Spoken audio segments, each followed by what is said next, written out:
पुढच्या बातमी आहे। मुंबईतून मुंबईमध्ये देवेंद्र फडणवीस यांचा जंगी सत्कार करण्यात आला।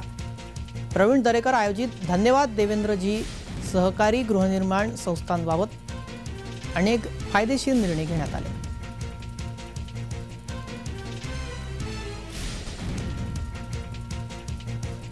मुंबईमध्ये हा कार्यक्रम आयोजित करण्यात आला होता।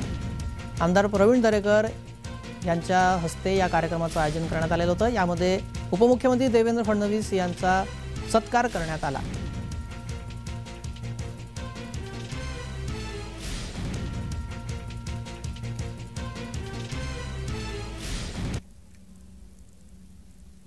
दरम्यान उपमुख्यमंत्री देवेंद्र फडणवीस काय म्हणाले पाहूया। मुंबईमध्ये आम्ही बिझनेस करायला आलेलो नाही, धंदा करायला आलो नाही। मुंबईला सोन्याचं अंड देणारी कोंबडी समजणारे आम्ही नाही।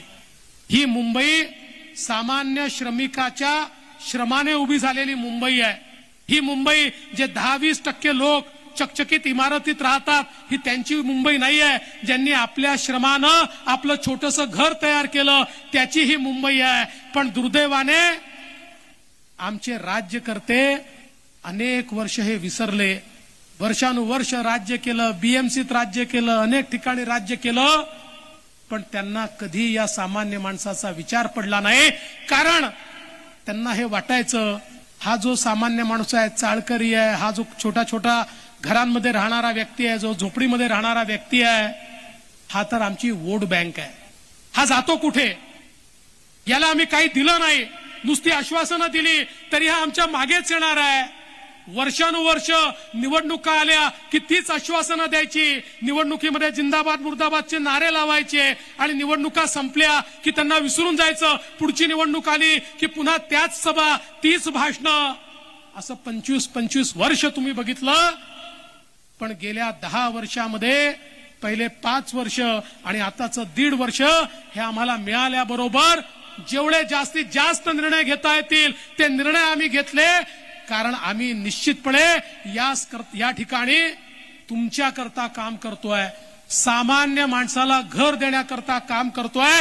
रक्तामासाची माणसं ही आमच्याकरता महत्वाची आहेत। एफएसआय आणि टीडीआरचे व्यवहार करणारे हे आमच्याकरता महत्वाचे नाही आहेत। आणि म्हणून आमच्या तिजोऱ्या भरण्याकरता या ठिकाणी मुंबईतल्या मराठी माणसाला हद्दपार करणारे कोण आहेत हे मी सांगण्याची आवश्यकता नाहीये। पण आम्ही आता या मुंबईतल्या मराठी माणसाला हद्दपार होऊ देणार नाही। त्याला याच ठिकाणी, याच मुंबईमध्ये त्याच्या हक्काच्या जागेवर, त्याच ठिकाणी त्याला त्याचं हक्काचं चांगलं मोठं घर मिळालं पाहिजे। याकरता जे जे करावं लागेल ते माननीय मुख्यमंत्री एकनाथराव शिंदेजी यांच्या नेतृत्वात आम्ही सगळे लोक मिळून या ठिकाणी करू, हा विश्वास देण्याकरता मी आलो आहे।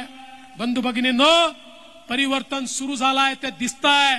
हजारो सोसायट्यांचा पुनर्विकास सुरू झाला।